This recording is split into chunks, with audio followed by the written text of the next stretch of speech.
예, 총리 후보자님, 우선 국무총리 지명되신 것에 축하드립니다. 예. 저는 다른 의문 사항은 추후에 또 여쭤보기로 하고 기본적으로 국무총리에 임하시는 자세에 대해서 한번 좀 여쭤보겠습니다. 흔히 말해서 국무총리를 1인 지하 만인 지상 이런 표현을 쓰지 않습니까? 근데 저는 이런 표현은 조금 권위주의적인 냄새도 나고 옛날의 진부한 표현이라는 생각이 좀 들긴 하지만 그래도 책임감이라는 면에서 위로는 대통령을 보좌하고 또 밑으로는 행정의 모든 부와 또 국민께 책임을 지는 자리다 하는 면에서 이해한다면 1인 지하 만인 지상이라는 말도 맞는 말이 아닌가 생각을 하는데 총리님도 그런 책임감을 느끼고 계십니까? 책임감을 느끼지만은 1인 지하 만인 지상이라는 표현은 존경하는 곽 의원님이 느끼시는 대로 시대에도 좀 맞지 않는다는 생각이 들고요. 우리 헌법과 법률에 의거해서 아마 국가 의전 순위를 대통령의 다음을 국회의장 또는 대법원장을 두고 주무총리를 둔 이유도 헌법이 규정하고 있는 상권 분립의 정신을 존중하는 것이라고 보기 때문에 그런 우리 민주주의 국가의 원리에 보아도 1인 지하 만인 지상으로 보는 것은 적절치 않다 이렇게 생각합니다. 알겠습니다. 그 총리 후보자께서 예전에 서울시장 출마하신 적도 있고요. 또 부산시장 출마하신 적도 있어요. 내년 지금 6월달 1년 뒤가 정확하게 또 지방선거지 않습니까? 지금 국무총리로 지명되신 다음에 여러 번마다 틀릴 수 있을 것 같아요. 나는 정말 국무총리라는 그 직을 무겁게 생각하고 공직자로서의 마지막 소임이라고 생각하고 모든 것을 다 쏟아붓겠다 하는 분도 계실 수 있을 것 같고요. 또 정치인 출신의 총리 지명자라면 이 총리 생활 1년 정도 하고 다음 지방선거 때 서울시장 한번 도전해 보겠다 하는 생각도 하실 수 있을 것 같아요. 둘 중에 어느 쪽이신가요? 이미 제 마음도 그리 정했고 대통령님께도 이 직이 제 정치의 마지막일 수 있다라는 생각으로 전력 투격하겠다는 말씀을 드렸습니다. 예, 그렇게 임해 주시기를 바랍니다. 네. 지금 국무총리가 되시면은요, 저도 잘 몰랐는데 국회의원직을 유지하게 되시죠. 그러면은 그 일반 국민들께 생각하시기에 사실은 국무총리가 된다면 그 업무 양으로 봤을 때 국회의원은 겸직하기 힘든 걸로 이해가 되는데 그 국무총리로서의 급여 또 국회의원으로서의 세비 같이 받나요? 그것은 통상적인 원리상 양직을 겸하게 됐을 경우에 네. 주요 임하고 있는 직 예. 또는 액수가 더 많은 직의 그 급여를 받는 것으로 그렇게 알고 있습니다. 그렇죠. 한쪽만 받는 거죠. 네. 예. 그러면은 지금 그 국회의원으로서 또 후원금 모금하실 거 아니에요? 그러면은 총리로 있는 동안에 후원금 모금은 계속 하시는 겁니까? 그것을 위한 특별한 활동을 하고 있지는 않습니다. 그러면은 지금 또 보좌진이 많으시잖아요. 국회의원으로서. 사실 국무총리가 되면 국회의원직을 겸하게는 돼 있지만 국회의원으로서의 활동은 거의 어렵다고 보여지는데 보좌진은 계속 유지하시는 건가요?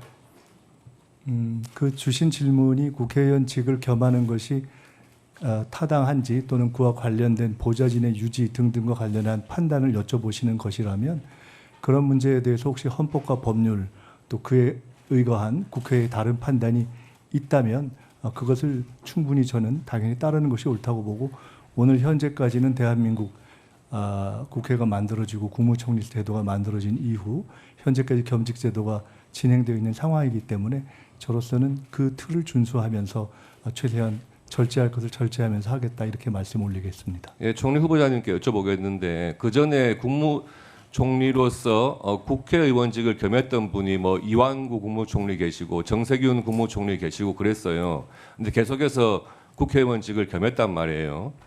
지금 그 총리 후보자께서 그렇게 총리직에 대한 어떤 무거운 책임감 이런 걸 느끼신다면 헌정사상 처음으로 국회의원직은 사임하시고 국무총리직에 전념하겠다 이런 한번 결심 같은 거는 생각해 보신 적이 없습니까? 생각해 본 적 없습니다. 없어요. 예, 슬라이드 한번 좀 띄워봐 주시죠. 그래서 지금 총리 후보자로 지명되면 기본적으로 보는 것들이 있어요. 군 복무는 마쳤는지, 또 전과 관계는 어떤지, 그동안 또 정치인 출신이면 정치 이력은 어떤지, 또 불명확한 소득은 없었는지, 이런 것들은 기본적으로 보는 거죠. 그런데 과거에 비해서 이 군 복무라든지 전과 관계라든지 이런 것들이 사실 굉장히 도덕 기준이 그냥 흐지부지 해버린 상태입니다. 지금 제가 숫자로 한번 봤어요. 이재명 대통령과 김민석 총리 후보자 두 분 다 군 복무한 적은 전혀 없어요. 그렇죠? 그리고 전과 관계를 보니까 공교롭게도 이재명 대통령도 전과 사범이고 김민석 후보도 전과 사범이에요. 물론 전과의 그 내용면에서는 좀 달라요. 예, 그렇고 정치를 하시면서 굉장히 여기저기를 막 다니셨어요. 양천, 영등포, 부산까지 그렇게 이동하신 거리가 한 1,000km 정도 되더라고요. 그리고 확인되지 않은 소득은 지금 총리 후보자께서 스스로 말씀하신 내용 자체가 5년간 소득 신고액에 비해서 한 8억 정도를 그 세비 외의 소득원으로 사용한 것은 맞다. 이렇게 인정하신 그 금액입니다. 8억 원. 그리고 그 8억 원이 왜 문제가 되냐 하면 두 번의 정치자금법 위반에 따른 추징금 합계액이 2억 원, 7억 2천만 원 합쳐서 이제 9억 2천 정도였고요. 그리고 국민 여러분 잘 모르시겠지만 정치자금법을 위반해서 이 불법적인 정치자금을 받았다 하면은 그것도 소득으로 간주해가지고 거기에 증여세가 또 부과가 되죠. 증여세가 또 억대의 증여세가 이런 부분들에 대해서 지금 이런 숫자들이 나오는 것에 대해서 기본적인 입장을 말씀해 주세요.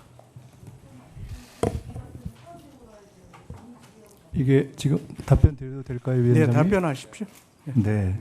답변 드릴게요. 아까 이 그림표를 통해서 보여주신 중에 소득과 관련한 등등에 대해서는 오늘 청문회를 통해서 여러 의원님들이 바로 그것을 궁금해해서 여쭤보시고 답할 기회가 있는 것으로 저는 생각하고 있고요.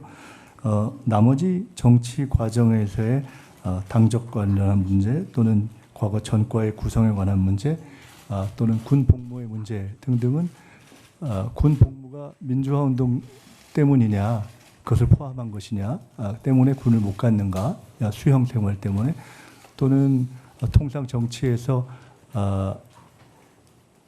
문제되는 군의 적절한 방식에 의한 적절치 않은 방식에 의한 회피 이런 것에 의한 것이냐 등등에 대한 것을 그것을 이렇게 다시 확인해서 여쭤봐 주신다면 그것에 대해서 또 답변 드릴 수가 있을 것 같습니다.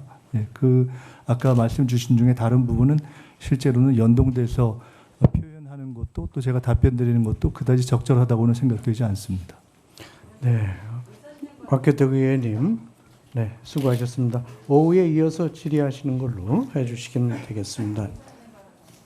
네, 한정혜 의원님 짧게 의사진행 발언해 주시죠. 네, 제가 원래 길게 잘 안 합니다. 저희가 뭐 여당이고 하기 때문에 저희도 인내를 가지고 어쨌든 그 인사청문회를 잘 마무리해야 된다라고 하는 생각은 합니다. 그런데 다만 대통령님을 여기에 끌어다 넣는 것은 조금 자제해 주셨으면 좋겠다는 말씀을 드립니다. 한 달도 안 된 시점에서 대선을 치르면서 대한민국 국민이 이재명이라고 하는 정치인을 대통령으로 선택을 했습니다.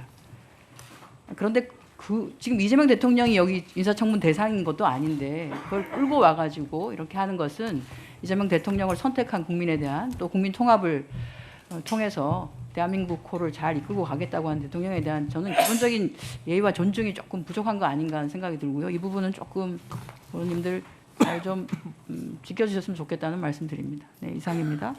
네.